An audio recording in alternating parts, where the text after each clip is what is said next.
Balik lagi bareng gua Aditya. Dan apa kabar kalian semua? Semoga kalian semua tetap sehat dan tetap dalam lindungan Tuhan Yang Maha Esa. Kali ini kita akan melanjutkan lagi cerita Selamat di Gunung Slamet, dimana part sebelumnya sudah tayang. Dan buat kalian yang belum menyaksikan atau belum mendengarkan cerita sebelumnya, kalian bisa klik link di atas, ataupun nanti aku taruh linknya di kolom deskripsi. Seperti apakah kelanjutan cerita Selamat di Gunung Slamet? Tanpa berlama-lama, langsung saja kita masuk ke ceritanya. Selepas membersihkan diri setelah buang air kecil, kami duduk-duduk di batang pohon mati di bawah bedeng non permanen yang terbuat dari batang pohon kecil dan plastik putih yang sudah lusuh bolong sana sini. Mungkin ini buatan pendaki terdahulunya. Terlihat ada bekas bakar-bakaran yang menyisakan warna hangus di tanah, dengan beberapa sampah kecil yang terlihat sudah sangat lama ditinggalkan di sana. Ketika kami sedang asyik beristirahat, seraya meluruskan kaki kami, mengendorkan otot yang tegang, kami disibukkan dengan banyaknya pacet atau lintah yang menempel pada kaki kami. Tidak cuma di kaki, tapi juga di punggung teman kami. Syukurlah saya tidak kebagian dalam drama ini. Gelak tawa tak terelakkan melihat tingkah sesama tim kami yang kegelian melihat lintah menempel di tubuh mereka. Mereka memutar-mutar badan seraya mencari di mana lagi lintah-lintah itu menempel. Ada yang masih kecil, ada juga yang sudah menjadi sangat gemuk. Tanda lintah itu sudah cukup lama berada di sana dan mengisap banyak darah. Ketika ingin melanjutkan perjalanan, sayup-sayup terdengar azan maghrib berkumandang. Akhirnya kami memutuskan menunda perjalanan kami sejenak dan melanjutkan setelah azan maghrib selesai. Perjalanan menuju pos 2 pun dimulai, masih dengan pemandangan yang sama.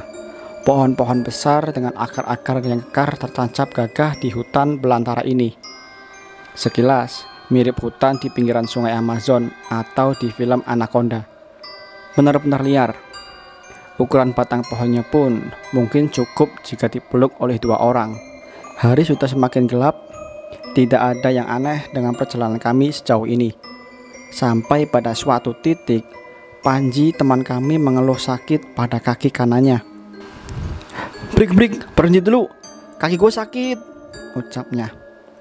Kenapa Ji? Tanyaku. Gak tahu, tiba-tiba sakit banget.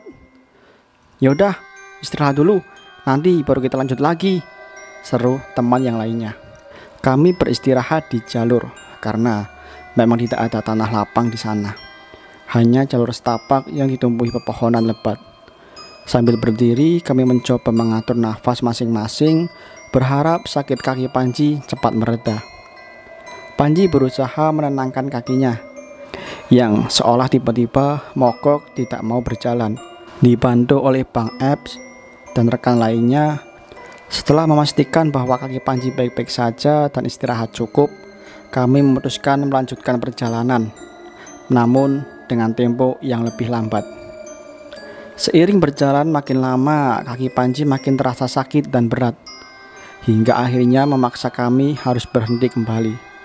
Padahal baru beberapa saat berjalan. Kali ini Pak Sakri mencoba membalurkan krim peregang otot pada kaki Panji, yang sebelumnya pun sudah dilakukan teman kami yang lain. Namun seperti tidak ada hasilnya. Kaki Panji pun tetap terasa sakit. Dengan pertimbangan hari yang kian gelap dan persediaan hand lamp, beberapa dari kami tiba-tiba tidak berfungsi. Padahal sebelumnya baik-baik saja. Kami memutuskan untuk melanjutkan perjalanan. Waktu menunjukkan pukul 8 malam.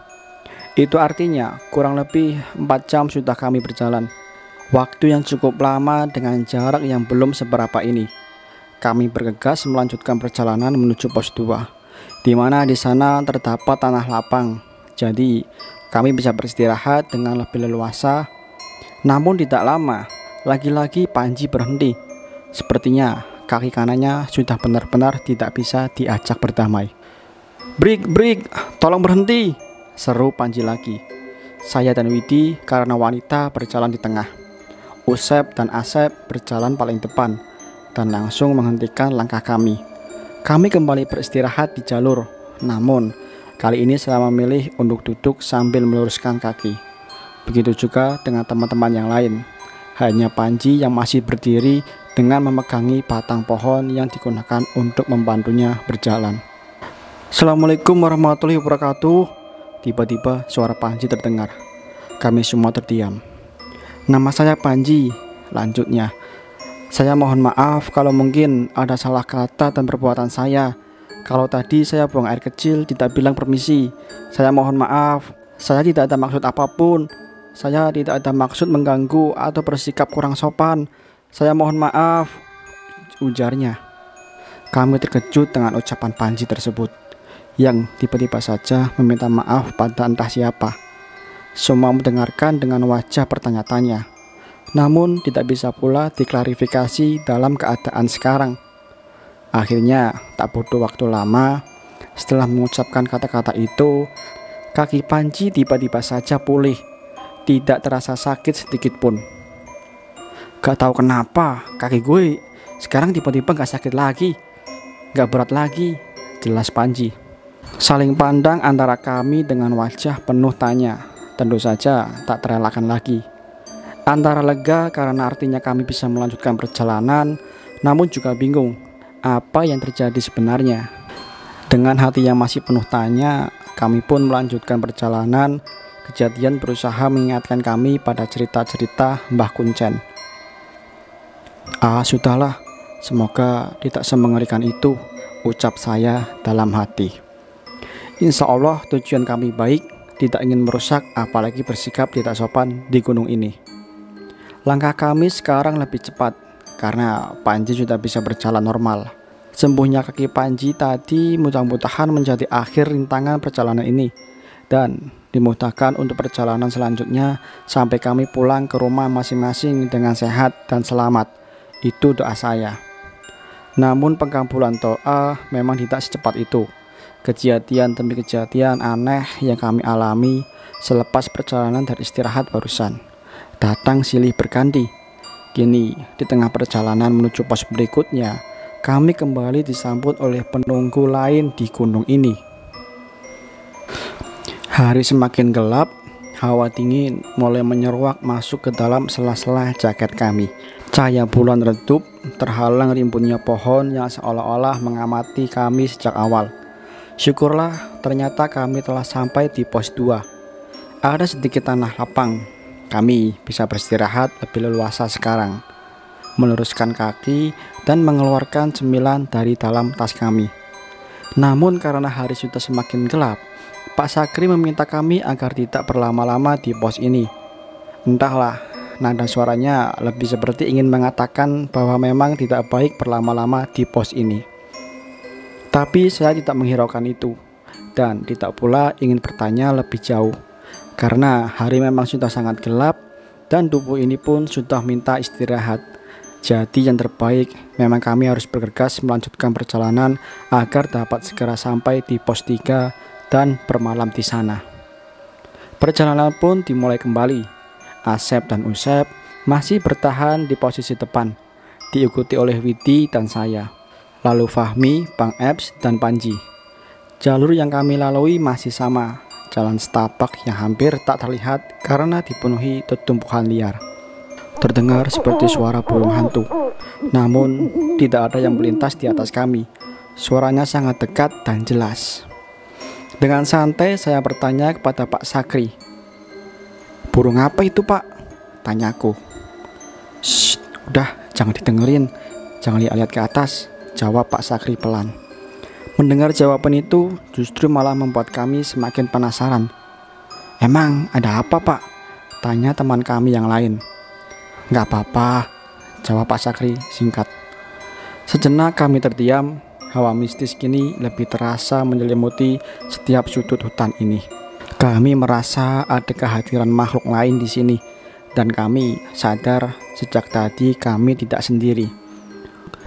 Bunyi itu terdengar kembali. Kali ini Pak Sakri berpindah posisi dari belakang ke depan.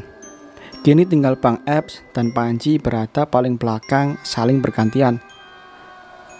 "Saya pindah ke depan," ujarnya. Sambil bergegas jalan ke depan, Bang Eps dan Panji sudah pasti beruji nyali di belakang sana. "Kenapa Pak?" tanyaku. "Gak apa-apa," jawabnya. "Sudah, lanjut jalan, jangan berhenti, biar cepat sampai di pos 3. Kita bisa cepat bangun tenda di sana, terus tidur," sambung Pak Sakri.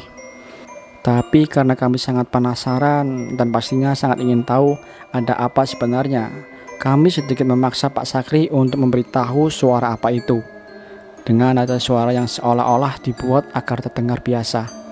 Pak Sakri akhirnya memberitahu kami suara apa itu sebenarnya. Itu adalah suara kuntilanak lelaki. Biasanya merupakan detemit kejadian dari manusia-manusia penganut ilmu hitam. Ujarnya seperti itu. "Hah? Yang bener Pak?" tanyaku. "Iya, tapi jangan takut. Baca-baca doa saja, pikiran jangan kosong, insya Allah nggak diganggu," jawab Pak Sakri menenangkan. Disinilah saya baru tahu bahwa kuntilanak itu ada yang laki-laki dan ada juga yang perempuan. Kuntilanak laki-laki katanya lebih jahat daripada perempuan. Tapi apapun itu, tetap saja bagi saya mereka menyeramkan. Kuntilanak itu kini mengikuti kami sepanjang perjalanan. Walau saya tidak melihatnya, tapi saya dapat merasakan bahwa kuntilanak tersebut mengamati kami sejak tadi. Entah kesalahan apa lagi yang kami perbuat kali ini, sehingga harus diikuti makhluk jadi-jadian seperti ini. Waktu sudah menunjukkan pukul 11 malam. Kami belum juga sampai di pos 3. Perjalanan terasa sangat lambat, padahal kami terhitung jarang sekali berhenti semenjak kaki Panji sudah kembali pulih tadi. Suara kuntilanak itu timbul dan tenggelam. Tapi pasti ada di sekeliling kami mengiringi perjalanan kami di sepanjang malam ini. Tiba-tiba di sebuah tanah lapang yang tidak begitu besar, sudah tertancap 2 tenda di sana. Ini pasti pos 3. Akhirnya kami menemui pendaki lain di gunung ini, di mana semenjak awal perjalanan tidak ada satupun pendaki lain berpapasan dengan kami. "Alhamdulillah sampai juga," ucap teman-teman kami seraya meluruskan kaki yang sejak tadi minta berhenti. Tidak terasa sudah hampir 8 jam perjalanan kami hanya dari base camp sampai di pos 3 ini. Jalur yang kami lewati sebenarnya tidak terlalu terjal, tapi tidak pula landai, hanya saja terlalu penuh dengan semak-semak belukar. 2 tenda yang sudah terpasang milik pendaki lain ini terlihat begitu sepi. Tanda penghuni di dalamnya sudah beristirahat dengan lelap. Namun ada yang ganjil dengan 2 tenda ini. Terdengar suara lantunan ayat suci Al-Quran dari dalam tenda. Mungkin berasal dari salah satu HP milik pendaki di dalamnya. Suara riuh kami mungkin membangunkan salah satu penghuni tenda tersebut. Samar-samar saya mendengar Panji dan rekan lainnya yang sudah sampai lebih dulu berbincang dengan pendaki itu. "Ada yang kesurupan tadi, temannya yang perempuan," jelas Panji seraya berjalan ke arah kami, di mana saya, Fahmi, dan Widi baru saja tiba di pos ini. "Kapan?" tanyaku. "Barusan katanya, sebelum kita datang," jelasnya. "Oh, itulah sebabnya mengapa mereka membunyikan lantunan ayat suci Al-Quran dari dalam tenda. Tapi sepengalaman kami, hal itu hanya akan membuat penghuni lain di sini semakin marah, karena mereka terasa ditantang dan diusik keberadaannya." Tak lama kami bergegas mencari lahan bagian datar yang kira-kira dapat kami jadikan sebagai tempat bermalam. Namun karena terlalu sempit dan hanya menyisakan tanah kosong sedikit yang posisinya agak miring, terpaksa kami membangun tenda di sana. Setelah 2 tenda terpasang rapi, Pak Sakri yang sejak tadi berdiri di samping tempat kami mendirikan tenda mengamati ke arah pohon tepat di mana arah kami datang tadi. "Masih ada ya Pak?" tanya Panji. Panji dan Bang Eps terlihat bolak-balik berkerumun mendekati Pak Sakri. "Itu, di pohon itu. Lagi liatin ke sini," jawab Pak Sakri santai sambil meniupkan asap rokoknya. "Apaan sih, Ji?" tanyaku. "Kuntilanak," jawab singkat. Tidak mau memperpanjang pembicaraan, Saya langsung menenggelamkan diri bergabung dengan Widi yang sedang memanaskan air bersama Fahmi, Asep dan Usep serta Bang Eps yang sejak tadi mondar-mandir tidak jelas. Tuh masih ada kuntilanaknya. Tuh bunyinya masih kedengeran, ucap Panji seraya mendatangi kami semua. Bunyi buk-buk kembali terdengar. Kami hanya saling curi pandang. Tidak bisa banyak komentar, takut salah ucap, malah bisa jadi sasaran. Sudahlah, jangan dihirukan, pikirku. Lalu kami melanjutkan memanaskan air dan menyiapkan beberapa gelas untuk menyeduh kopi dan teh. Setelah selesai memanaskan air dan membuat teh dan kopi untuk sedikit menghangatkan badan, kami melakukan sholat isya dan mengqadha sholat maghrib. Setelahnya kami bergegas masuk ke tenda beristirahat karena kami harus melanjutkan perjalanan kembali esok pagi. Ketika saya dan yang lain sudah berada di dalam tenda, Pak Sakri dan Panji sepertinya masih berbincang di luar. Entah apa yang mereka bicarakan. Sepertinya pembahasan mengenai kaki Panji yang terasa sakit tadi. Ternyata menurut Pak Sakri, kaki Panji ditumpangi 3 makhluk halus penunggu tempat di mana Panji buang air kecil. Akhirnya kami pun terlelap dalam dingin dan gelapnya malam di gunung ini. Bintang tidak lagi tampak, tertutup gelapnya malam dan rimbunnya pohon hutan ini. Malam ini kami semua beristirahat di bawah redupnya cahaya bulan, di dalam keremangan tenda dengan tetap temani sosok jadi-jadian yang sejak tadi seolah enggan pergi meninggalkan kami sendirian di hutan ini. Mereka tetap saja mengamati dari balik pohon tempat mereka bersembunyi. Lalu seperti apakah kelanjutan dari cerita ini? Nantikan kelanjutannya di episode selanjutnya. Dimanapun kita berada, sudah sepatutnya kita saling menghormati dan tidak mengganggu satu sama lain. Jaga perkataan, jaga perbuatan. Sampai jumpa di cerita selanjutnya.